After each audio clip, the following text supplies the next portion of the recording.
சில பேர் சிரிக்க சிரிக்க பேசுவாங்க, சில பேர் எப்போ பேசினாலும் வெறும் வேதனை அழுக.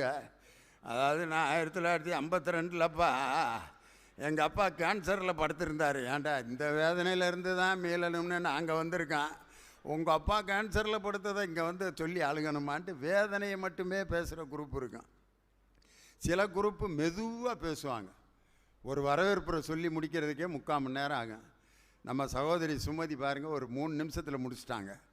எங்கள் ஊரில் எங்கள் ஸ்கூலில் ஒரு தமிழ் வாத்தியார் இருந்தார், வரவேற்புரை 1.25 மணி நேரம் பேசுவார். அன்பார்ந்த இந்த விழாவின் முக்கிய நிகழ்ச்சியான இந்த மேடையில் அப்போ நாங்களாம் போய் சாப்பிட்டு வந்துடுறேன், நீங்கள் முடிங்க வரவேற்புரை அப்படின்லாம் வரவேற்புரையவே அவ்வளோ நேரம் பேசுகிறவங்களாம் இருக்காங்க. இன்னும் சில பேர் சீக்கிரம் முடிக்கிறேன்ட்டு வேகமாக பேசுவாங்க. அன்பார்ந்த பெரியவர்களே, தாமர்களே, நான் வருக வருக என்று வர இருக்கிறேன், மாவட்ட அவர்களே வருக வருக என்று வர இருக்கிறேன், இப்படி வருக வருக என்று. என்னையா கடலை வருகிறியா இல்லை வரவேற்புரை சொல்கிறியா என்று வருக வருக வருக வருக வருக வருக வருகன்ட்டு வேகமாக பேசுவாங்க. ஆனால் அவர் கோபமாக சில கருத்துக்களை ரொம்ப அருமையாக பேசுவார். பேராசிரியர் விஜயகுமார் எஸ்ஏ கலை மற்றும் அறிவியல் கல்லூரியில் தமிழ்துறை தலைவராக பணியாற்றி கொண்டிருக்கிறார். டாக்டர் பட்டம் பெற்ற மிகச்சிறந்த பேச்சாளர். செஸ் வீராங்கனை வைஷாலி, நம்ம பிரக்யானந்தா ஆகிய 2 ஒலிம்பிக் வீரர்களை உருவாக்கிய ஆசிரியர். அதனால் ஒலிம்பிக் வீரர்களுக்கு ஆசிரியராக இருந்தவர். இந்த பக்கம் இசைதான் அப்படின்னு சொல்லி பேசுகிறதுக்கு வந்திருக்காங்க. உண்மையிலே கடவுள் கூட பாடல்கள் கவிதைகளுக்கு மயங்காத கடவுள் இசைக்கு மயங்கும் அப்படின்னு சொல்லுவாங்க. அதனால தான் அந்த பானபித்திரர், அந்த இவர் ஹேமநாத பாகவதர் திருவிளையாடல் படத்தில் பாண்டிய நாட்டில் என்னோடு போட்டுக்கிட்டு பாட போகிறவன் எவன் அப்படின்ட்டு இருமாப்போட டிஎஸ் பாலையா பேசுவார். அப்போ டிஆர் மகாலிங்கம் ஒரு பாட்டு பாடுவார்.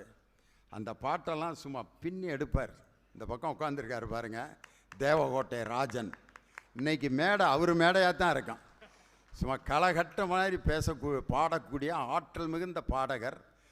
ஒரு தடவை அவர் ஒரு கருப்பு சாமி பாடி கூட்டத்தில் ஒரு 10 பேருக்கு சாமி வந்துருச்சு. அந்த மாதிரிலாம் ஒரு இயல்பாக பாடக்கூடிய மிகச்சிறந்த பேச்சாளர். தேவகோட்டையில் மாவட்ட நூலகத்தில் நூலகராக பணியாற்றி கொண்டிருக்கக்கூடிய தேவகோட்டை ராஜன் மிக சிறப்பாக இசைதான் அப்படின்னு பேச வந்திருக்காரு. அவரோடு இணைந்து பேசுவதற்கு வருகை இருந்திருப்பவர் கடலூரிலிருந்து வருகை எதிர்க்கும் அருமை தம்பி கடலூர் தணிகைவேல். லேட்டஸ்ட்டாக இப்போ வந்திருக்கிற பாட்டு உட்பட பாடுவார். ரொம்ப அருமையாக புதிய பாடல்களையெல்லாம் பாடக்கூடிய சிறந்த பேச்சாளர், பாடகர், நல்ல திரைப்பட இயக்குனர். ஒரு குறும்படம் அநீதின்னு ஒரு குறும்படத்தை டைரக்ட் பண்ணார். அந்த படத்தில் என்னுடைய மகன் லியோ சிவகுமார் ஒரு 10 நிமிட குறும்படத்தில் நடித்தான். அதுக்கப்புறம் அவனுக்கு டேஸ்ட்டு பூரா சினிமாவில் நடிக்கிறதுல போய் இன்றைக்கி அவர் பெரிய திரைப்பட நடிகராகி அழகிய கண்ணேன்னு ஒரு படத்தில் ஹீரோவாக நடித்து அந்த படம் ரிலீஸ் ஆயிடுச்சு. இப்போ ஒரு படத்தில் 2வது படத்தில் ஹீரோவாக நடிச்சிக்கிட்டு இருக்கான். அவனை நடிகனாக்கிய பெருமை நம்ம டைரக்டர் தணிகைவேலன் அவரைத்தான் சாரம். நல்ல பேச்சாளர், மிக சிறந்த சிந்தனையாளர். 4 பேரும் ரொம்ப அழகாக பேசுகிறதுக்கு உங்களிடம் வந்திருக்கிறார்கள். அதனால் அருமையான நூல் அறிவை பெறுவதற்காக இங்கே வந்திருக்கிறீர்கள். தொட்டனைத்தோறும் மணற்கேணி மாந்தருக்கு கற்றனைத்தோறும் அறிவுன்னு. ஒரு கிணற்றிலிருந்து மணலை தோண்ட தோண்ட எப்படி நீர் ஊறுகிறதோ அதுபோல் நூல்களை படிக்க படிக்க படிக்க நமது அறிவு என்பது பெருகி கொண்டே இருக்கும். நான் இப்போ கூட விமானத்தில் வர்றப்ப பேக்கில் எப்பயுமே ஒரு 3 புத்தகத்தை எடுத்து போடுவேன். அந்த 2 மணி நேரத்திற்குள் 2 புத்தகங்களையாவது படித்து விட முடியும் அப்படின்னு தொடர்ந்து படித்து கொண்டே இருந்தால்தான் நாம் பேசுவதற்கு கருத்துக்கள் கிடைக்கும். ஒரு தடவை கிருபானந்த வாரியார் சொன்னார், தொட்டனைத்தூரும் மணற்கேணி மாந்தருக்கு கற்றனைத்தூரும் அறிவு. அருமையான திருக்குறள். இதை யாராவது ஆங்கிலத்தில் மொழிபெயர்த்து சொல்ல முடியுமா அப்படின்னு கேட்டார் கிருபானந்த வாரியார். இதை உடனே ஆங்கிலத்தில் எப்படி சொல்கிறது அப்படின்னு ஐ கேன் டெல் அப்படின்னார். கிருபானந்த வாரியார் எப்படி மொழிபெயர்த்தார் தெரியுமா? தொட்டனை தூரும் மணற்கேணி மாந்தருக்கு கற்றனை தூரும் அறிவு. டச்சால் ஊரும் சாண்டுவெல் பீப்புளுக்கு ஸ்டடியால் ஊறும் நாலேஜு அப்படின்னார். எவ்வளவு அருமையான டிரான்ஸ்லேஷன் பாருங்கள். டச்சு ஆல் ஊறும், தொட்டு அனைத்து ஊறும். சேண்டு வெல், மணல் கேணி. பீப்புளுக்கு மாந்தருக்கு. ஸ்டடி ஆல் ஊறும், கற்று அனைத்து ஊறும். நாலேஜு அறிவு அப்படின்னார். உண்மையிலே அதை மொழிபெயர்த்தது ரொம்ப அழகாக மொழிபெயர்த்திருக்காங்க. அவர் என்ன சொல்ல வர்றாருன்னா, பேசுகிறது மக்களுக்கு புரிந்தால் போதும், அதுக்கு இலக்கணமோ மற்ற வரையறையோ தேவையில்லை, நம்ம பேசுகிறது மக்களுக்கு புரியணும் அப்படிம்பார். கடை தேங்காயை எடுத்து வழிப்பிள்ளையாருக்கு இதை உடனே இங்கிலீஷில் யாராவது சொல்ல முடியுமா அப்படின்ட்டு அதுக்கும் சொல்லுவார். ஷாப் கோகனட்டை டுக்கு, பிள்ளையாருக்கு டக்கு அப்படிம்பார். ஷாப் கோகனட்னா கடை தேங்காய், பிள்ளையார்னா வழிப்பிள்ளையார், டுக்குனா எடுக்கிறது, டக்குனா உடைக்கிறது அப்படிம்பார். நான் ஒரு தடவை ஒரு ஆங்கிலத்தில் பேசுகிறதுக்கு என்னை இன்டர்வியூவில் சொல்லிட்டாங்க. Speak 5 sentences about the teaching of the teachers to the primary sections.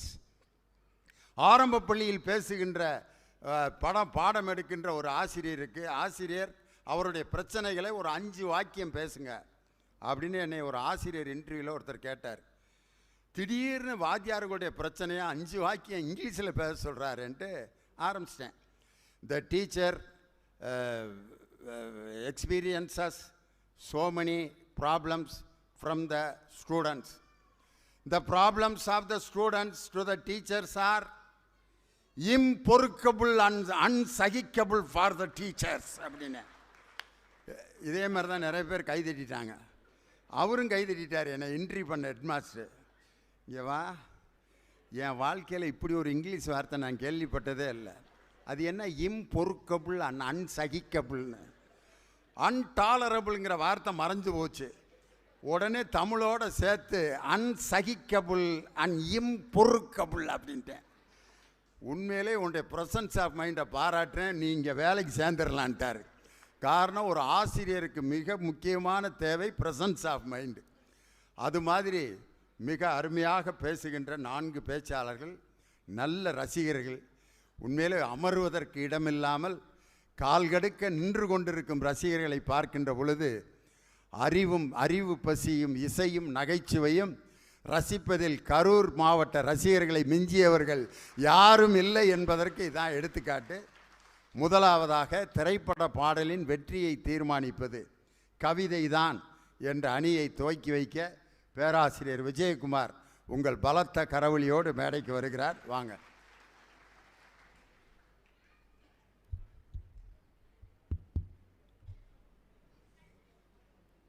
காதொளிரும் குண்டலமும் கைக்கு வளையாபதியும் கருணை மார்பின் மீதொளிர் சிந்தாமணியும் மெல்லிடையில் மேகலையும் சிலம்பு ஆர் இன்பப் போதொளிர் பூந்தாள் இணையும் நீதியொளிர் செங்கோலாய் திருக்குறளை தாங்கு தமிழ் நீடு வாழ்க. கரூர் புத்தக திருவிழாவினை பாங்கோடு ஏற்பாடு செய்து மக்கள் ஆட்சித் தலைவராக இருக்கின்ற மதிப்பிற்கும் போற்றுதலுக்கும் உரிய மாவட்ட ஆட்சியர் மருத்துவர் பிரபுசங்கர் அவர்களே, இந்த அரங்கை நிறைத்திருக்கின்ற அறிஞர் பெருமக்களே, பட்டிமண்டபத்தின் முடிசூடா மன்னனாய், திரைப்பட பாடல்களின் பல்கலைக்கழகமாய், நகைச்சுவையின் நயாகரா, பட்டிமன்ற வயாகரா எங்கள் அண்ணன் திண்டுக்கல் லியோனி அவர்களே. வேற உதாரணமே கிடைக்கலையா விஜயகுமார்? பட்டிமன்ற வயாகராவா, நகைச்சுவை நயாகரா. அவர் பாட்டுக்கு ஒரு கிராமத்தில் இதை சொல்லிட்டு போயிட்டார். நிகழ்ச்சி முடிஞ்சோன்னே ஒரு 3 பேர் மேடைக்கு பின்னால் வந்துட்டான்.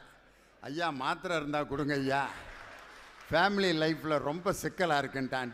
என்னடா லேயம் விற்கிற வைத்தியர் நினச்சிட்டியா நீ அப்படின்னு கேட்டேன். இந்த உதாரணம் சொன்னதுக்கே பின்னாடி பொட்டலத்தை கொண்டுட்டு வந்துட்டாங்க. நீங்கள் வேற உதாரணத்தை மாற்றுங்க விஜயகுமார்.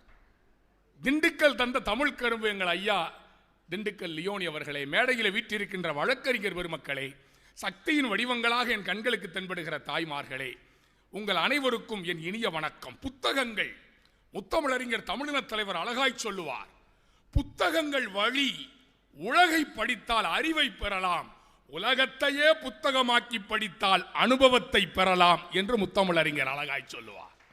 அன்னை தெரேசா அவர்கள் ஒரு புத்தகத்தை படித்த பிறகுதான் சேவை மனப்பான்மை வந்ததாம் நீதிபதி அவர்களே.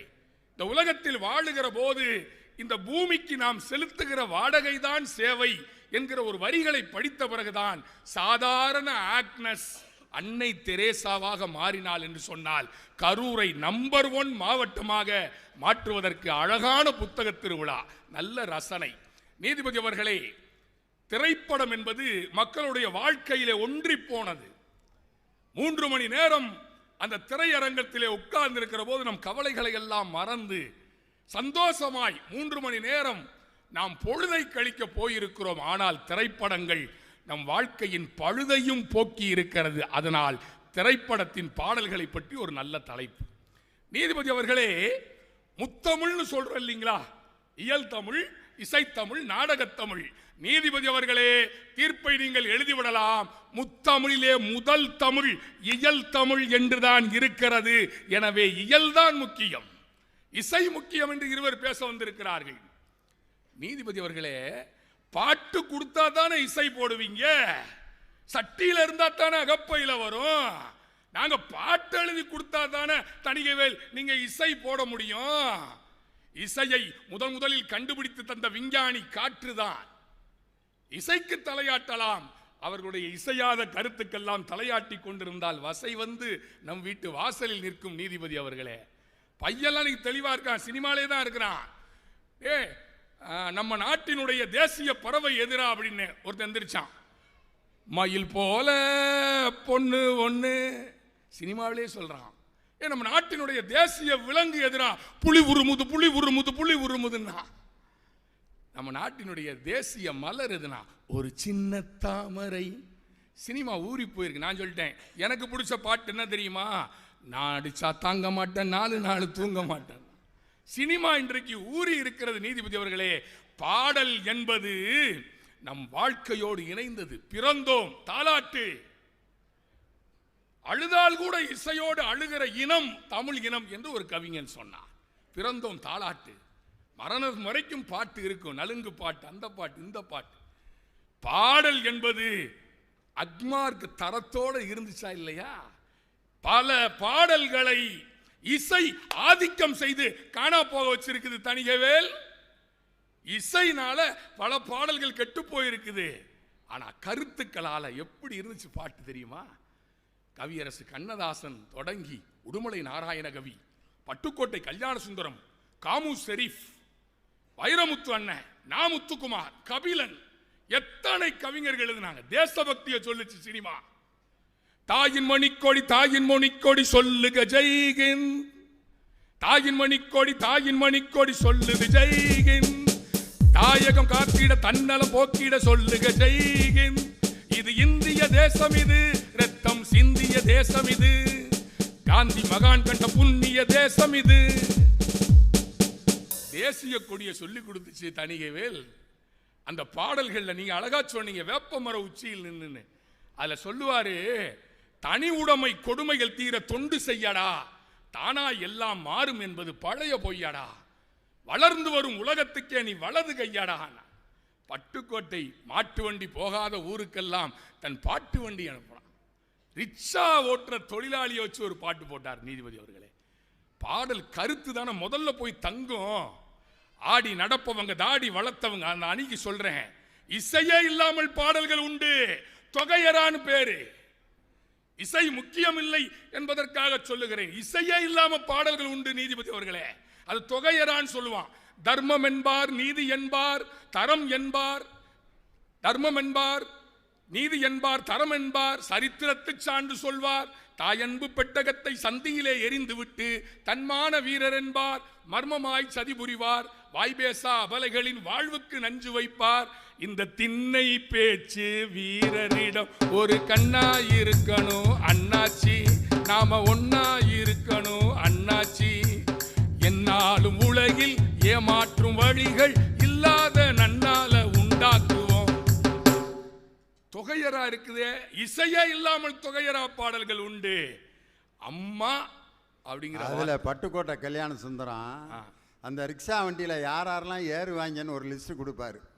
நாடி தளர்ந்தவங்க பாடி கனத்தவங்க நல்லவங்க கெட்டவங்க நம்ப முடியாதவங்க தாடி வளர்த்தவங்க பாடி கனத்தவங்க பல பல வேலைகளில் பங்கெடுத்து கொண்டவங்க ஒடி பசங்க பீடி குடிப்பவங்க படிப்பவங்க பெரும் போக்கிறீங்க இன்னும் பொம்பளைங்க ஆம்பளைங்க அத்தனை பேரையும் வச்சு மாடா இழுக்கிறோம் வேகமா எங்க வாழ்க்கை கிடக்குது ரோட்டோரமா வண்டிய உருட்டி வறுமைய விரட்டி உண்டாலும் காய்ந்தாலும் ஒன்றாகணும் இந்த திண்ணை பேச்சு வீரரிடம் ஒரு கண்ணாயிருக்கணும் அண்ணாச்சி நாம ஒன்னாயிருக்கணும் அண்ணாச்சி போடு தான் நக்கடி தந்துக்கு நக்கடி தான் நக்கடி தந்துக்குனா தான் நக்கடி தந்துக்கு நக்கடி தான் நக்கடி தந்துக்குனா அந்த ரிக்ஷாக்காரங்களுக்கு தகுந்த மாதிரி ஒரு டியூனை போட்டிருக்காங்க பாருங்க. அழகா சொன்னீங்க நீதிபதிகளே. அந்த பராசக்தி படத்தை காட்டுவான், ஜட்கான் ஒரு வண்டி மனுஷனை ஏற்றி உட்கார வச்சுட்டு அப்படி மனுஷன் இழுத்துட்டு போவான், நரம்புலாம் துடிக்கும். அதனாலதான் முத்தமிழ் அறிஞர் கை ரிக்ஷாவை ஒழித்து மிதிவண்டி ரிக்ஷாவை கொண்டு வந்து கொடுத்தார் என்று சொன்னால் எங்கள் பாடல்கள் அரசாங்கத்தை சிந்திக்க வைத்திருக்கிறது. பாட்டுனாலே உயிருங்க. இன்னைக்கு என்ன ட்ரெஸ் போடுறோம்? நல்ல நல்ல ட்ரெஸ்லாம் போடுறோமா? நம்ம நாட்டுக்கு உரிய ட்ரெஸ் கைத்தறி ஆடைகள். பட்டுக்கோட்டை அழகா ஒரு பாட்டில் சொல்லுவார், அப்பெல்லாம் கைத்தறி துணிகள் தேங்கி போச்சு. அப்போ உடனே ஒரு பாட்டு போட்டார் பட்டுக்கோட்டை. உடனே கைத்தறி கண்காட்சி அந்த சேலைகள் எல்லாம் வித்து போச்சு.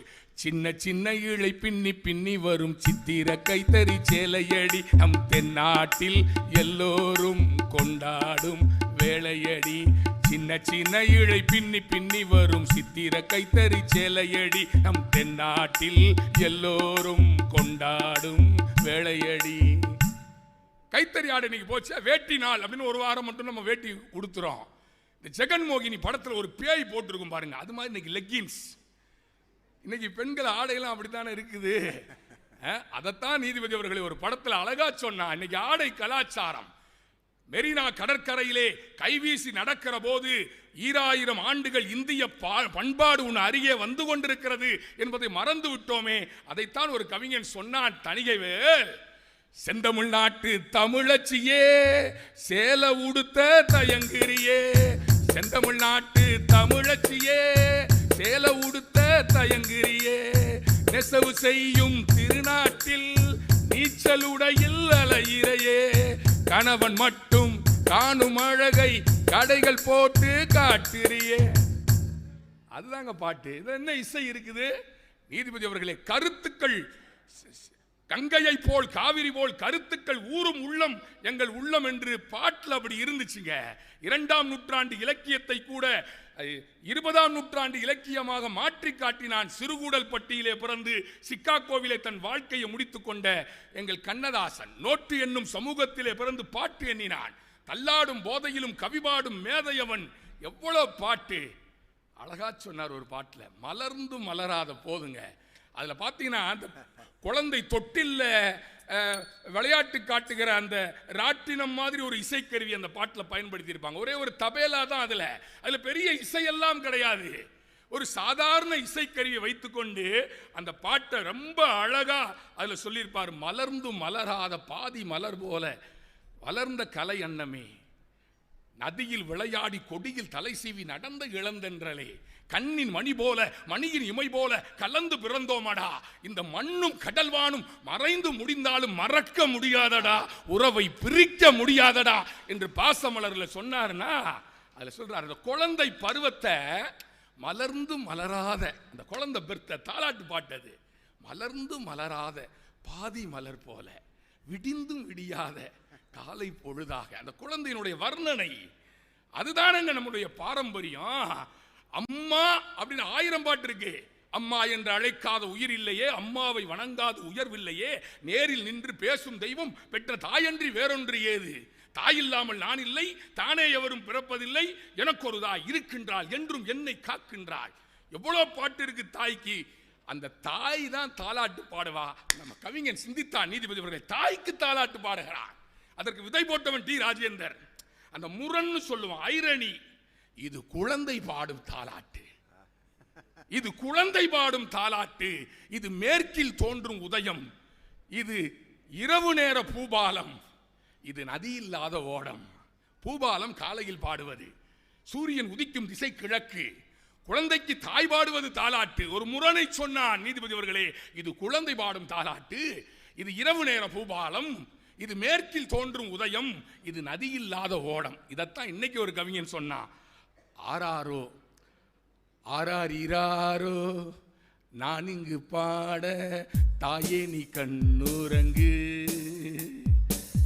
என்னோட மடி சாய்ந்து,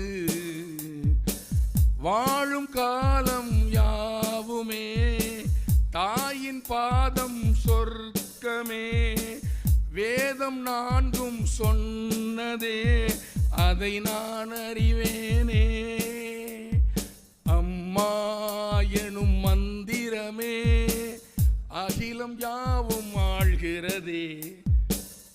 அம்மாங்கிறதுக்கு அவ்வளவு பாட்டு இருக்குல்ல. இன்னைக்கு உங்க இசை வந்துச்சு, இசை அம்மாவையே அம்மா அம்மா அம்மா அம்மா அம்மா. அட பாவிகளா! விஜயகுமார் குதிக்கிற ஜம்பை பார்த்தீங்களா? இவ்வளவு நேரம் ஜம்ப் வந்துச்சா? ஏஆர் ரஹ்மான் பாட்டை பாடினோடனே ஜம்ப் அடிக்க ஆரம்பிச்சிட்டார். அம்மான்ற வார்த்தையை இன்னைக்கு மாத்திட்டான். அம்மா அம்மா அம்மா அம்மா அம்மா. இந்த மாதிரி பாட்டு இருக்கிறதுனால நான் பாடம் எடுக்கிறேன். அதான் அந்த பாட்டை அப்படியே கசக்கி புளிகிற மாதிரி பாடியிருப்பார் ஏஆர் ரஹ்மான். அந்த அரபிக் கடலோரம் ஓர் அழகை கண்டேனே, அந்த கன்னி பெண்ணின் நாடு கலந்து மீதம் கண்டேனே, அம்மா அம்மா அம்மா அம்மா அம்மா அம்மா அம்மா அம்மா அம்மா அம்மா.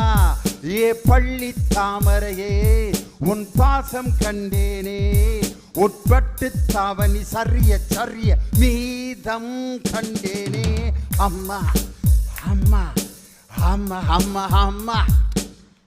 அப்படி பாடினா தான் அந்த பாட்டுக்கு அழகு. பேரு அம்மான்றத எவ்வளவு பெரிய வார்த்தை. வாய் படைத்த எல்லா ஜீவராசிகளும் அதிகம் உச்சரித்த வார்த்தை அம்மா என்கிற வார்த்தையாகத்தான் இருக்கும். அதான் வாலி அழகா சொன்னாரு, பசுந்தங்கம் புதுவெள்ளி மாணிக்கம் மணி வைரம் இவையாவும் ஒரு தாய்க்கு ஈடாகுமா, 7 ஜென்மங்கள் எடுத்தாலும் கொடுத்தாலும் அம்மாவுக்கு ஈடாகுமான்னு பேசின அம்மாவை அம்மா ஆக்கிட்டு. நீதிபதி அவர்களே, 2 செய்தியோடு நான் முடித்துக்கொள்ள ஆசைப்படுகிறேன். கண்ணதாசன் அந்த முதலிரவு காட்சியை கூட எவ்வளவு நளினமா சொன்னான். அதுதாங்க பாட்டு. முதலிரவு காட்சி, ஒரு கணவனும் மனைவியும் முதலில் சந்திக்கின்ற அந்த ராத்திரி, அதை கூட நாகரிகமா சொன்னான் கண்ணதாசன். சுற்றி 4 சுவர்களுக்குள் தூக்கமின்றி கிடந்தோம், சிறு துன்பம் போன்ற இன்பத்திலே இருவருமே நடந்தோம். பட்டுக்கோட்டை அப்படிதான். ஆடை கட்டி வந்த நிலவோ, நிலாவுக்கு கூட ஆடை கட்டி பார்த்தது எங்கள் பாடல். இன்னைக்கு முதலிரவு எப்படி வச்சிருக்காங்க? இசை ஆதிக்கம் வந்தவுடன் போச்சா, உள்ளதும் போச்சுரா லொல்ல கண்ணா மாதிரி. இன்னைக்கு முதலிரவு பாட்டு போடுறான். ஏ நிலவை கொண்டு வா, கட்டிலில் கட்டி வை, காதல் கொண்டு வா. என்ன அது ஃபர்ஸ்ட் நைட்டா என்ன? ஏ நிலவை கொண்டு வா, கட்டிலில் கட்டி வை, மேகம் கொண்டு வா, மின்னலில் கட்டி வை, இன்று முதல் இரவு, இன்று முதல் இரவு, என் இளமைக்கு வரவு. பேய் பிடிச்ச ஆடுமா ஆடாதா? முதலிரவு. இன்னொரு பாட்டு உங்க இசையில, ராத்திரி பொழுது உன்னை பார்க்கிற பொழுது அடி வேர்த்து கொட்டுது, வார்த்தை முட்டுது கேட்கிற பொழுது, ராத்திரி பொழுது உன்னை பார்க்கிற பொழுது அடி வேர்த்து கொட்டுது, வார்த்தை முட்டுது கேட்கிற பொழுது. என்ன மனைவியை பார்த்தியா இல்லை பேய பார்த்தியாயா? வேர்த்து கொட்டுது வார்த்தை முட்டுதுன்னா என்னடா அது? அந்த முதலிரவுக்குரிய அர்த்தமே இல்லாமல் போச்சு. விஜயகுமாரே இவ்வளவு மகளை ஒரு திருமண வயதில் இருக்கும் மகளை வச்சிருக்க விஜயகுமாருக்கே முதலிரவு மேலே இவ்வளவு வெறுப்பு வந்திருக்குன்னா உங்கள் இசை தான் காரணம். இசை டாமினேஷன். ஆனால் பாட்டு கவிதையில் அந்த உயிரோட்டம் பாருங்க, அழகா சொல்ற ஒரு கவிஞன். உன் சமையல் அறையில் நான் உப்பா சர்க்கரையா, அது கவிதைங்க. உன் சமையல் அறையில் நான் உப்பா சர்க்கரையா, நீ படிக்கும் அறையில் நான் கண்களா புத்தகமா. அதை சொல்லிட்டே போவான். நீ விரல்கள் என்றால் நான் நகமா மோதிரமா, நீ குழந்தை என்றால் நான் தொட்டிலா தாலாட்டா, நான் இதயம் என்றால் நீ உயிரா துடி துடிப்பா. கடைசியில் கவிதையில் முடிப்பான், நான் புதுமை என்றால் நீ பாரதியா பாரதிதாசனா என்று முடிப்பான் என்று சொன்னால் அங்கே உள்ள அர்த்தம் இருக்கிறது நீதிபதி அவர்களே. அழகா ஒரு கவிதையில சொன்னா யுகபாரதி, பல்லாங்குழியின் வட்டம் பார்த்தேன் ஒற்றை நாணயம். எனக்கு பாட தெரியாது, நான் வரியா சொல்றேன். பல்லாங்குழியின் வட்டம் பார்த்தேன் ஒற்றை நாணயம், புல்லாங்குழலின் துளைகள் பார்த்தேன் ஒற்றை நாணயம், துடிக்கும் கண்களில் கண்மணி பார்த்தேன், கடிகாரத்தில் நேரம் பார்த்தேன், செவ்வந்தி பூவின் வட்டம் பார்த்தேன், தேசிய கொடியின் சக்கரம் பார்த்தேன், ஒரு நாள் இரவில் பௌர்ணமி பார்த்தேன் ஒற்றை நாணயம். முதல் பாட்டிலே முத்திரை பதித்தான் யுகபாரதி என்று சொன்னார். அந்த கற்பனை தானே அழகு. 1960 அண்ணா அவர்களும் கண்ணதாசன் அவர்களும் ஒரு கார்ல போயிட்டு இருக்காங்க நீதிபதி அவர்களே. அப்ப அண்ணா அவர்கள் ரோட்டோரம் உட்கார கடைகளில் சாப்பிட மாட்டார். நிறைவு செய்தி, ரோட்டோரம் கடைகளில் சாப்பிட மாட்டார், உடம்பை பார்க்கணுன்றதுக்காக. மிக்சர் மட்டும் பொட்டலத்தில் வாங்கி வச்சுக்கிடுவார். அந்த மிக்சரை மட்டும் சாப்பிடுவார். அறிஞர் அண்ணா அந்த மிக்சரை சாப்பிட்டு இந்த பேப்பர் மிக்சர் சாப்பிட்டு முடிச்சோன்னே அந்த தாளினை எடுத்து தூக்கி எறிவதற்காக அப்படி போனார். கண்ணதாசன் அந்த பேப்பரை கொடுங்க அப்படின்னு வாங்கிட்டு அதில் படித்து பார்த்தாரு. அதில் ஒரு அற்புதமான சித்தர் பாட்டு இருந்தது. கல்லைத்தான் மண்ணைத்தான் காய்ச்சித்தான் குடிக்கத்தான் கற்பித்தானா. உடனே பாட்டு போட்டார். அத்தான் அவர் என்னத்தான், அத்தான் என்னைத்தான், அத்தான் என்னத்தான் அவர் என்னைத்தான் எப்படி சொல்வேன் அடி. உடனே பாட்டா மாறினார். இதைத்தான் இன்னைக்கு ஒரு புதுக்கவிஞன் பாடினா, தேரடி வீதியில் தேவதை வந்தா திருவிழான்னு தெரிஞ்சுக்கோ,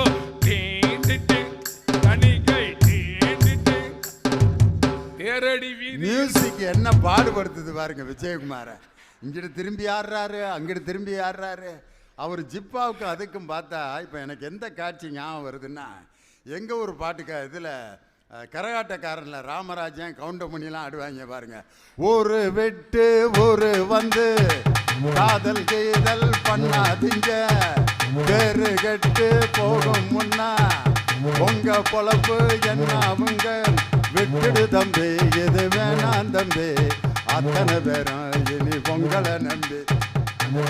அதுக்கு அந்த மூவ்மெண்ட் கரெக்டா இருக்கு விஜயகுமார். நீதிபதி அவர்களை காவிரி பிரச்சனையை சொன்னா நீதிபதி, அதனால சொன்ன அந்த பாட்டு, தேரடி வீதியில் தேவதை வந்தா திருவிழான்னு தெரிஞ்சுக்கோ, டீக்கடை மரவில் தம்மு அடிச்சா தெரிஞ்சவன் வரான்னு தெரிஞ்சுக்க அப்படின்னு சொல்லிட்டே வந்து கடை சொல்றான். ஐயரு பொண்ணு மீன் வாங்க வந்தா லவ் மேரேஜ்னு தெரிஞ்சுக்கோ. அழகா சொல்லிட்டு சொல்லுவான் நீதிபதிகளே, காரமா பேசி தனியவில் உனக்கு உதவும், காரமா பேசி கோபமா பார்த்தா ஆந்திரா பொண்ணுன்னு தெரிஞ்சுக்கோ, காவிரி போல வர மறுத்தா கர்நாடகா பொண்ணுன்னு தெரிஞ்சுக்கோ, கழுவுற மீன்ல நழுவுற மீன் தமிழ்நாட்டு பொண்ணுன்னு தெரிஞ்சுக்கோன்னு அங்க கூட சொல்லி வச்சா நீதிபதி அவர்களே. அதைத்தான் சொல்கிறேன், பாடல் இருந்தால் தான் இசை, இசை ஜொலிக்கும். அந்த ஜொலிப்புக்கு அடிப்படையாக இருப்பது பாடல் வரிகள். அதைத்தான் சொன்னான், காதலை ஒரு கல் ஒரு கண்ணாடி உடையாமல் மோதிக்கொண்டால் காதல், ஒரு சொல் சில மௌனங்கள் பேசாமல் பேசிக்கொண்டால் காதல் என்று சொன்னால், இங்கே சட்டியில் இருந்தால்தான் அகப்பையில் வரும் என்று சொல்லி வியக்க வைத்த ரசிக பெருமக்களுக்கு என் இதய தோட்டத்தில் பூத்திருக்கிற நன்றி மலர்களை காணிக்கையாக்கி விடைபெறுகின்றேன். நன்றி, வணக்கம். கவிஞர்கள் அன்று கன்ற கற்பனை, அந்த வார்த்தைகள் இன்னைக்கு உயிர் வாழ்ந்துகிட்டு இருக்குன்ட்டு ரொம்ப அழகான உதாரணங்கள்லாம் சொன்னார். அதுக்கு எடுத்துக்காட்டு பாருங்க. 1965 கண்ணதாசன் எழுதின பாட்டு பச்சை விளக்கில் சிவாஜி கணேசனை நாகேசன் அந்த ரயில்வே ஸ்டேஷனுக்குள்ளே நடந்து பாடிட்டு வருவாங்க. வானத்தில் ஏறி சந்திர மண்டல வாசலை தொடலாமா, மாண்டு கிடக்கும் மனிதனின் மேனி மறுபடி எழலாமா, என்றொரு காலம் ஏங்கியதுண்டு, இன்று கிடைத்தது பதில் ஒன்று, இன்று எவனும் பேதம் சொன்னால் 2 வருடம் ஜெயில் உண்டு, கேள்வி பிறந்தது அன்று, நல்ல பதில் கிடைத்தது இன்று, ஆசை பிறந்தது அன்று, யாவும் நடந்தது இன்று. வானத்தில் ஏறி சந்திர மண்டல வாசலை தொடலாமான்னு 69 தான் அமெரிக்காவே நிலவில் போய் இறங்கின காலத்தில், அதற்கு 4 ஆண்டுகளுக்கு முன்பே சந்திர மண்டல வாசலை தொடலாம் என்று கண்ணதாசன் எழுதிய கற்பனை இன்னைக்கு நனவாகி, நம்ம சந்திரயான் விண்கலம் சந்திரனின் தென் துருவத்தில் போய் முதல் விண்கலம் நமது இந்திய விண்கலம், அதில் நமது தமிழன் ஏவிய விண்கலம் அப்படிங்கிறத உலகளாவிய பெருமையை நமக்கு ஏற்படுத்தி தந்தது அந்த கவிஞனுடைய வரி இல்லையா? அதை ரொம்ப அழகாக புலமை பித்தன் உலகம் சுற்றும் வாலிபனில் ரொம்ப அழகாக எழுதியிருப்பார்.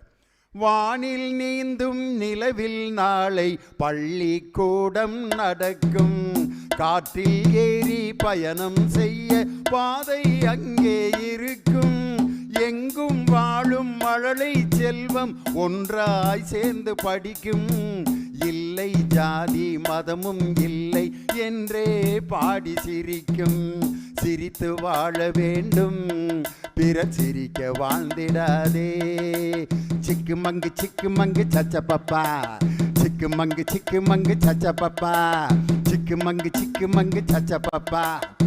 இந்த சிக்கு மங்கு சச்ச பப்பாங்கிற இசை இன்னைக்கு நமக்கு மிகப்பெரிய பாடத்தை சொல்லித்தரல. வானில் நீந்தும் நிலவில் நாளை பள்ளிக்கூடம் நடக்கும், இல்லை ஜாதி மதமும் இல்லை என்று உலகத்தில் இருக்கக்கூடிய அனைத்து ஜாதி பிள்ளைகளும் நிலாவில் நடக்கும் பள்ளிக்கூடத்தில் படிக்கும்னு சொல்லி அன்று புலமை பித்தன் என்ற கவிஞன் கண்ட அந்த கவிதை வரிகள் தான் இன்னைக்கு நனவாயிட்டு இருக்கு.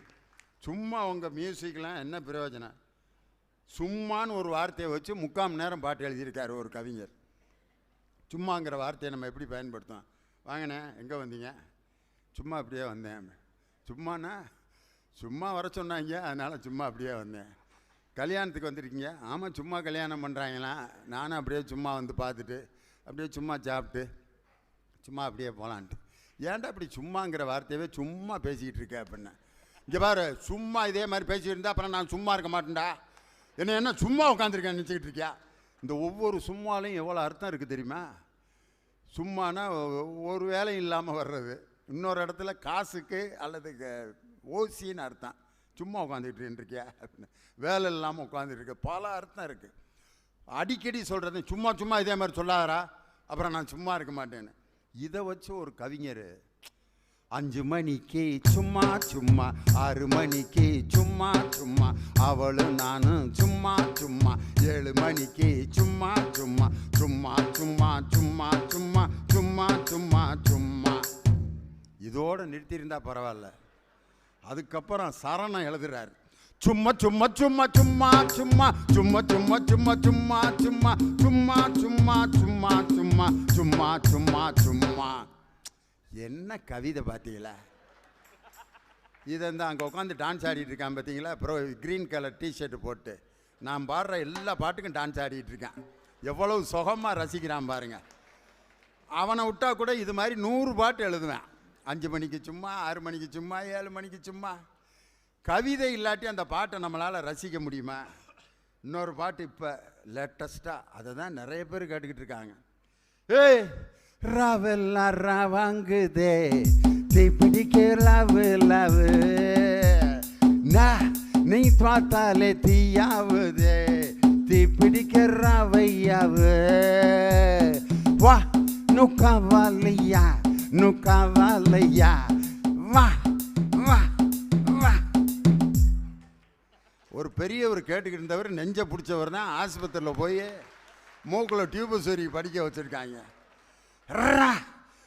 ராவெல்லாம் லாங்காவுதே, ராபரிக்கு ராவு ராவு. என்னையா இதை? இந்த கவிதையெல்லாம் நீங்கள் ரசிக்க வைக்கிறீங்களா? 2 பேர் வேட்டியை கட்டிட்டு அங்கேருந்து இசையை ரசிக்க வைக்க வந்திருக்காங்களா? வாங்க, தேவகோட்டை ராஜன் இசைதான் அப்படிங்கிற அணிக்கு உங்களை பாட்டில் கரங்கடிக்க வந்திருக்காரு. வாராஜா. நீ செய்த அரும் சாதனை, நீ இருக்கையிலே எனக்கு பெரும் சோதனை, இசைத்தமிழ் நீ செய்த அரும் சாதனை, நீ இருக்கையிலே எனக்கு பெரும் சோதனை, இசைத்தமிழ் நீ செய்த அரும் சாதனை.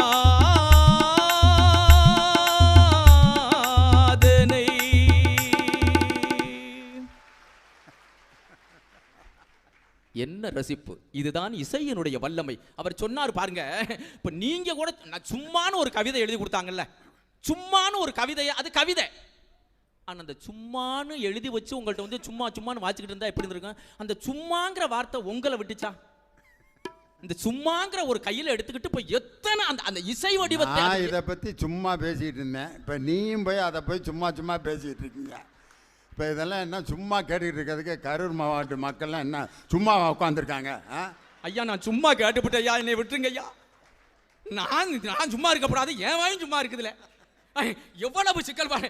எங்க ஊர்ல இது மாதிரி அப்படித்தான் தெரியாம மாட்டிக்கிறேன். எங்க ஊர்ல ஒரு வயசான ஒரு 85 வயசுல ஒரு கிளவி இருக்கா, ரொம்ப ராஜியான ஆள். நான் எங்கேயாவது வெள்ளையும் சொல்லையும் போட்டு கிளம்பிட்டேன்னு வச்சுக்கிறேங்க. ரொம்ப கைராசியான பாட்டி அது. வெள்ளையும் சொல்லையும் போட்டு கிளம்பிட்டேன்னா அங்கேருந்து கேட்க, அப்புறம் ராஜன் எங்கேயோ வெள்ளையும் சொல்லையும் கிளம்பிட்டா இவ்வளோ உழைக்க அப்படின்னு மட்டும்தான் கேட்பா. கேட்டுட்டு அவள் பாட்டுக்கு இருப்பா. நான் கிளம்புனவே முச்சந்தியில் 3 ரோட்டில் விழுந்து சட்டை வேண்டாம் பேண்ட் வேற கிழிஞ்சு நடுத்தரவில் வீட்டுக்கு வந்து சேர்றேன். அப்படி ராசியான கிளவி. எங்கள் அம்மாவுக்கு அந்த பாட்டுக்கு ரொம்ப நெருக்கம், அந்யோன்யமாக இருக்குங்க, பழகி. எனக்கு பொண்ணு ஆகுறதுக்கு எங்கள் அம்மா அந்த கிளவியாக கூட்டி வந்துருச்சு.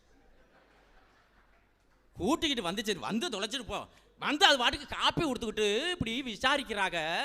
அந்த பொண்ணு கொடுக்குற கோஷ்டி போயும் அதுக்கிட்ட விசாரிக்கணும்.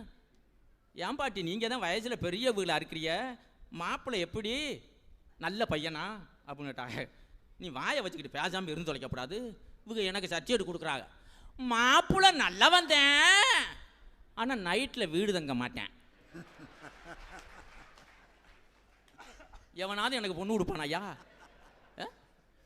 அந்த கிழவி என்ன சொல்ல வருது, நல்ல பையன்தான், நைட்ல வீடு தங்காம ஐயா மாதிரி பெரிய ஆளுகிட்ட பட்டுமன்றம் பேச போவாருன்னு சொல்ல வந்துச்சுங்க. இது சரியா சொல்லணுமா இல்லையா? சரியா சொல்லணுமா இல்லையா? அவன் பாட்டுக்கு வீடு தங்க மாட்டான், எவன் கொடுப்பேன் எனக்கு? இது இப்போ இது இப்படிலாம் போயிடுச்சு. எவ்வளவு சிக்கல் இருக்கு. ஆனா இதெல்லாம் ஒரு அந்த இசையால மட்டும்தாங்க, இசையால மட்டும்தான் அந்த குடும்பத்தை கூட இன்னைக்கு அப்படி அப்படி அல்லோலப்படாம ஆனந்தப்படுத்தப்படும்னா அந்த கவிதைகளுக்கு இசை என்கிற உயிரை ஊட்டணும். அவர் சொன்னார் பாருங்க, வார்த்தை நாங்க எழுதி தந்தா தானையா நீங்க பாடுவீங்க. ஒன்னே ஒன்று சொல்லவா, இன்னமும் சொல்லுகிறேன், வார்த்தைகள் இசைக்கு தேவையே இல்லை. நீங்க வார்த்தைகளை எழுதி தர வேண்டாம். ஒரே ஒரு உயிரெழுத்தை மட்டும் கையில் எடுத்துக்கொண்டு, வார்த்தை இல்லை, ஒரே ஒரு உயிரெழுத்தை மட்டும் கையில் எடுத்துக்கொண்டு இந்த தேசத்தை ஆட்டி படைத்த ஒரு பாடல் அன்றைக்கே இருந்திருக்கிறது. அந்த பாட்டை தொடங்கும் போதே ஒரு எதிர்பார்ப்பை உண்டு பண்ணுகிற வல்லமை தான் இசைக்கு இருக்கிறது. அப்படி போட்டு கொடுத்தாங்க. எப்படி தெரியுமா?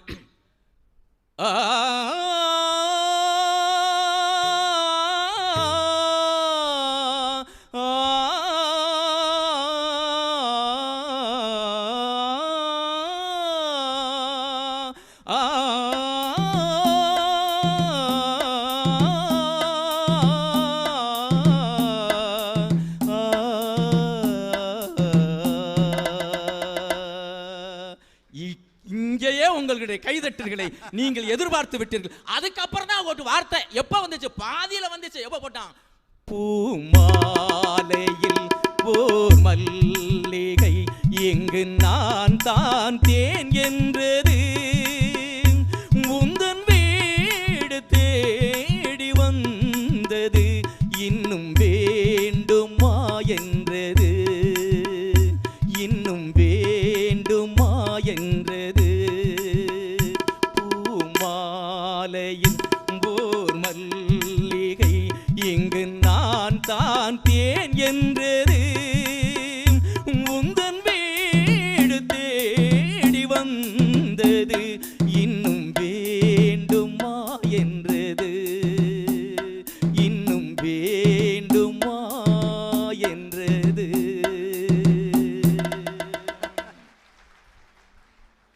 ஒன்றும் இல்லைங்க, மணவரையில் மாப்பிள்ளை உட்கார்ந்து இருந்தாருங்க.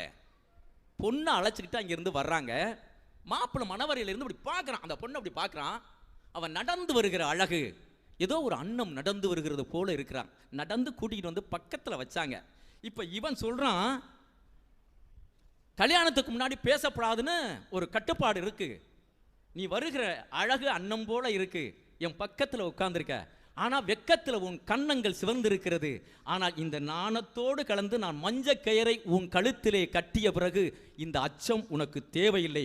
அதற்கு பிறகு நீயும் நானும் வேறல்ல, அச்சத்தை விட்டுவிடு என்று சொல்ல நினைக்கிறான். அதுக்கு இந்த ஆளுக வரிகளை போட்டு கொடுத்துருந்தாங்க. எப்படி தெரியுமா? அப்படியே போட்டு கொடுத்துருவாங்க. அன்னம் போல நடை நடந்து வந்து என் அருகமர்ந்து நாணத்தோடு குனிந்து கண்ணம் சிவக்க நீ இருக்க, மஞ்ச கயிறு எடுத்து உனது கழுத்தில் முடிக்கும் நாள் சேரும்போது நீ என்னை விட்டு ஓடி போக முடியுமா? இந்த ஆளுங்க கேட்டு எழுதி கொடுத்துருந்தாங்க. இப்படி வந்து ஒரு ஆள் மேடையில் வாசிச்சுக்கிட்டு இருந்தான்னா, என்னமோ வாசிக்கிறேன், ஒன்றும் எனக்கு விளங்கலை சாமி. ஆனால் இந்த வார்த்தைகளை மனதிலே பசுமரத்து ஆணியாக பதிய வைத்தது எது என்று சொன்னால், நாங்கள் ஏற்றி வைத்திருக்கிற நூலை போன்ற அந்த இசை மட்டும்தான். இப்போ போட்டு கொடுத்தோம் பாருங்க, நாங்க இதுக்கு இவங்களுக்கு ஒரு வல்லமையை கொடுத்தோம். எப்படி தெரியுமா?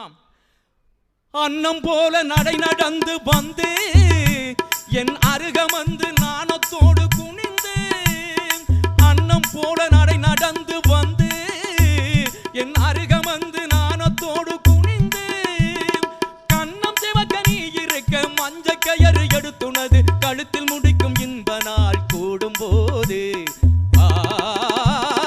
என்னை விட்டு ஓடி போக முடியுமா? இனி முடியுமா? நாம் இருவரல்ல ஒருவர் இனி தெரியுமா? தெரியுமா? எப்படிங்க பாட்டுக்கு? ராஜன் சொல்லுங்கய்யா. இந்த பாட்டு வெறும் இந்த மாதிரி டியூன்ல மட்டும் போகாது, அப்படியே வெஸ்டர்ன் மியூசிக் போயிடுவாங்க தெரியுமா?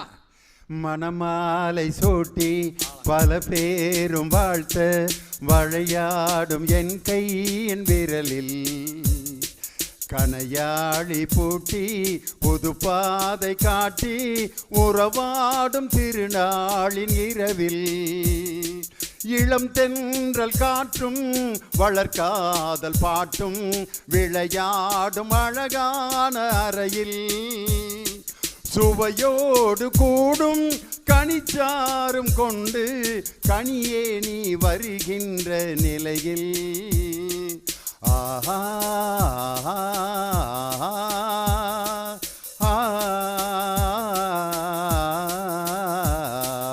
ஓ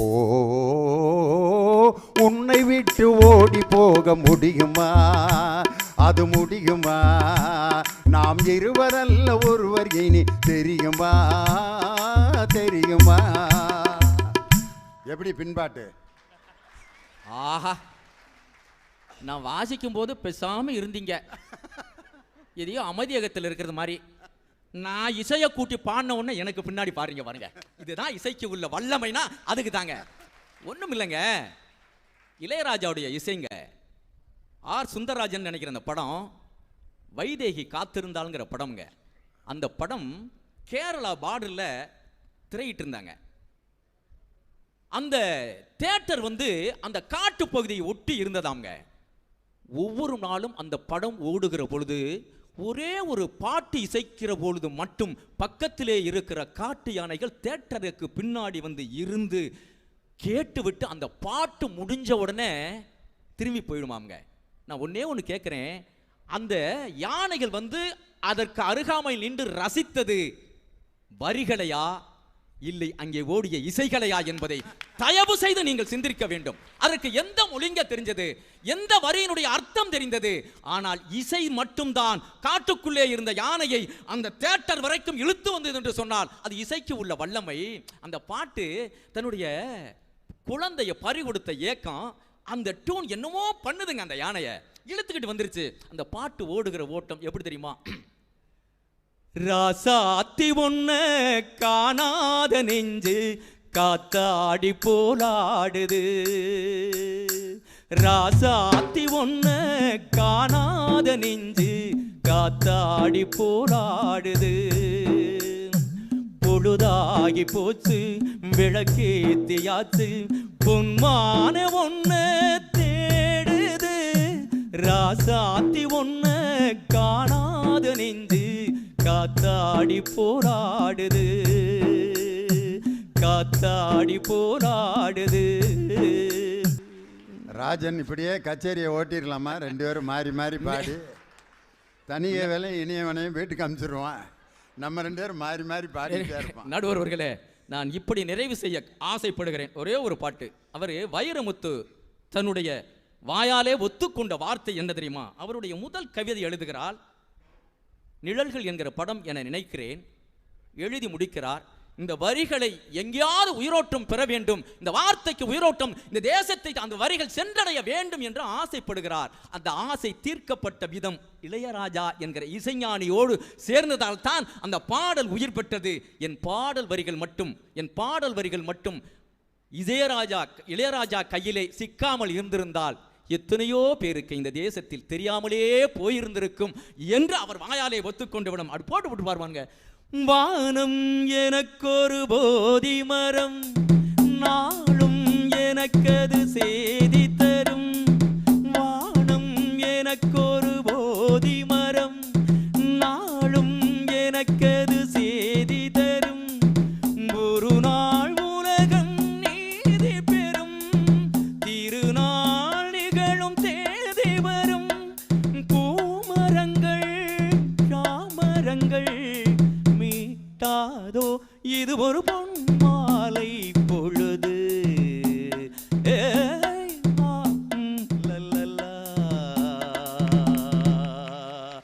என்று என் வரிகளுக்கு உயிரோட்டம் தந்ததே இசை ஞானி என்கிற இசை மேதைதான் என்று மிகப்பெரிய வைரவரிகளை எழுதிய வைரமுத்தே ஒத்துக்கொண்ட காரணத்தினால் இசையினுடைய வல்லமை எப்படி தெரியுமா? புல்லாங்குழலுக்குள் புகுந்து வருகிற காற்று கூட இன்று கேட்க வைக்கிறது என்று சொன்னால் அது இசையினுடைய வல்லமை. நான் என்னங்க சொன்னேங்க, இந்த மகுடி ஊதுறாங்கல்ல, அந்த மகுடிக்கு பாம்பு கூட மயங்குகிறது என்றால் அந்த எந்த கவிதையை கேட்டு மயங்குகிறது, அந்த எந்த மொழி அதற்கு புரிந்திருக்கும். ஆனால் அந்த பாம்பாட்டி ஊதுகிற மகுடிக்கு பாம்பு மயங்குகிறது என்று சொன்னால் எந்த மொழியும் எந்த கவிதையும் அல்ல, அதில் வருகிற இசையினுடைய வல்லமைக்குத்தான் பாம்பு கூட மயங்குகிறது என்றால் இந்த தேசம் மயங்க இதில் என்னங்க மாற்று கருத்து இருக்கு என்று சொல்லி எந்த வகையில் பார்த்தாலும் ஒரு திரைப்படத்தினுடைய வெற்றிக்கு காரணம் கவிதையை விட உயிராக இருக்கிற இசையே என்று சொல்லி தந்த வாய்ப்புக்கு நன்றி கூறி பிரியா விடைபெறுகிறேன். அன்புடன் ராஜன். உண்மையிலே இன்னைக்கு மாஸ்டர் ஸ்பீச் நீ தான். ரொம்ப அழகாக இங்கனையே ஒரு பாட்டு கவிதை எழுதி அதுக்கு இசையமைச்சு, அது புத்தக திருவிழாவுக்கும் ஒரு பாட்டு போட்டு இசையமைச்சு, மரியாதைக்குரிய எங்களுடைய அருமை சகோதரர் மக்கள் நாயகன் பிரபு சங்கர் அவர்களுக்கு ஒரு அருமையான வாழ்த்து பாட்டையும் எளிமையான வரியில் எழுதி பாடினது ரொம்ப சந்தோஷம். ஒரு கவிதையை ரொம்ப அழகாக வாசிக்கலாம், அது இசையோடு சேர்றப்ப தான் அழகு. புலமைப்பித்தன் இசைஞானி இளையராஜாட்ட ஒரு எளிமையான ஒரு வரி, ஆனால் கேட்குறதுக்கு சுகமாக இருக்கிற மாதிரி எழுதுங்க. ஏன்னா மெகா ஸ்டார் மம்முட்டியும் அமலாவும் பாடுற மாதிரி பாட்டு, அதுக்கு தகுந்த மாதிரி எழுதுங்கன்னொன்னே புலமைப்பித்தன் எழுதி கொடுத்துட்டார். கல்யாண தேனிலா காய்ச்சாத பால் நீலா, நீதானே வானிலா என்னோடு வானிலா, தேயாத வெண்ணிலா என் காதல் கண்ணிலா, ஆகாய மண்ணிலா கல்யாண தேனிலா. இவர் ஒருத்தர் தான் கைதட்டுறார். இசைஞானி இளையராஜா 6 மணியத்தை எடுத்து கல்யாண தேனிலா காய்ச்சாத பால் நீலா, நீதானே வானிலா என்னோடு வானிலா, தேயாத வெண்ணிலா என் காதல் கண்ணிலா, ஆகாயம் மண்ணிலா கல்யாண தேனிலா காய்ச்சாத பால் நிலா. ஒரு கவிதைக்கு எவ்வளவு அழகான இசை உயிரை கொடுக்குது பாருங்க. படகோட்டி படத்தில் வாலி ஒரு பாட்டு எழுதியிருக்காரு எம்ஜிஆர் சரோஜா தேவிக்கும். தொட்டால் பூ மலரும், தொடாமல் நான் மலர்ந்தேன், சுட்டால் பொன் சிவக்கும், சுடாமல் கண் சிவந்தேன்.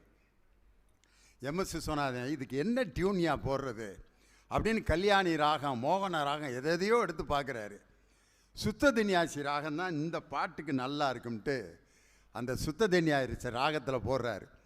தொட்டால் பூமலரும், தொடாமல் நான் மலர்ந்தேன், சுட்டால் பொன் சிவக்கும், சுடாமல் கண் சிவந்தே, கண்கள் படாமல் கைகள் தொடாமல் காதல் வருவதில்லை.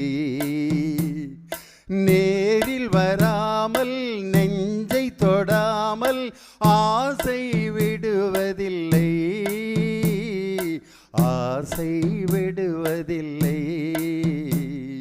தொட்டால் பூ மலரும், தொடாமல் நான் மலர்ந்தேன். பாட்டு பயங்கர பாப்புலர் ஆயிடுச்சு. அலைகள் ஓய்வதில்லையில் வைரமுத்து இசைஞானி இளையராஜா உட்காந்து உடனே பாட்டு எழுதி கொடுத்துட்டு போங்க. இல்லை எனக்கு முக்கியமான வேலை இருக்குது, வடுபட்டிக்கு போனேன், இல்லை எழுதி கொடுத்துட்டு போங்க அப்படின்னு 3/4 மணி நேரத்தில் எழுதின பாட்டை இதே தொட்டால் பூ மலரும் சுத்த தென்னியாசி ராகத்தில் மியூசிக் போட்டார் இசைஞானி இளையராஜா. விழியில் விழுந்து இதயம் நுழைந்து உயிரில் கலந்த உறவே, இரவும் பகலும் உரசி கொள்ளும் அந்தி பொழுதில் வந்துவிடு, அலையின் கரையில் காத்திருப்பேன் அழுத விழிகளோடு, எனக்கு மட்டும் சொந்தம் உனது இதழ் கொடுக்கும் முத்தம், உனக்கு மட்டும் கேட்கும் எனது உயிர் உருகும் சத்தம் அப்படின்னு எழுதி கொடுத்தாரு இசைஞானி இளையராஜா. இதே தொட்டால் பூமலரும் ராகம். சகம பனி சானி பமக ச மம ப ப கமக கமக ச நினி ச க மம ச நினி ச க மம ப சாச நீனி க மம நீனி சாச நினி ச. விழியில் விழுந்து இதயம் நுழைந்து உயிரில் கலந்த உறவே, இரவும் பகலும் உரசி கொள்ளும் அந்தி பொழுதின் போது, அலையின் கரையில் காத்திருப்பேன் அழுத விழிகளோடு, எனக்கு மட்டும் சொந்தம் உனது இதழ் கொடுக்கும் முத்தம், உனக்கு மட்டும் கேட்கும் எனது உயிர் உருகும் சத்தம். அந்த மியூசிக் சேர்ந்தோன்னு அந்த பாட்டுக்கு ஒரு அழகு. இப்போ விடுதலை படத்தில் சூரி கதாநாயகன் நடித்த படம், அதுக்கு ஒரு பாட்டு எழுதி கொடுக்குறாரு கவிஞர். இதே டியூனில் போடுங்க அப்படின்னு வெற்றிமாறன் கேட்டோன்னே 80 வயசில் இதே சுத்த தென்னியாசி ராகத்தில் இசைஞானி இளையராஜா பாடியிருக்காரு சூரிக்கு. வழி நடுக காட்டு மல்லி காதில் காணலியே, எனக்கா பூத்தது காட்டுக்குள்ள, வருமா வருமா வீட்டுக்குள்ள, காடே மணக்குது வாசத்துல, என்னோட கலக்குது நேசத்துல, வழி நடுக காட்டு மல்லி யாரும் அத பார்க்கலையே, எனக்கா பூத்தது காட்டுக்குள்ள, வருமா வருமா வீட்டுக்குள்ள, வழி நடுக காட்டு மல்லி. அப்படியே அந்த இடத்துக்கு கூட்டு போறாரு பாருங்க. இதுதான் மியூசிக். இனியவன் பேசுற மாதிரி ஐடியாவா இல்லை? பானபத்திரருக்கு எனது பாட்டு அடிமை என்று பட்டயம் எழுதி கொடுத்து விட்டு புறப்பட போகிறாரா? வாங்க கவிஞர் இனியவன் அவர்களே, கவிதை என்ற அணியை நிறைவு செய்ய.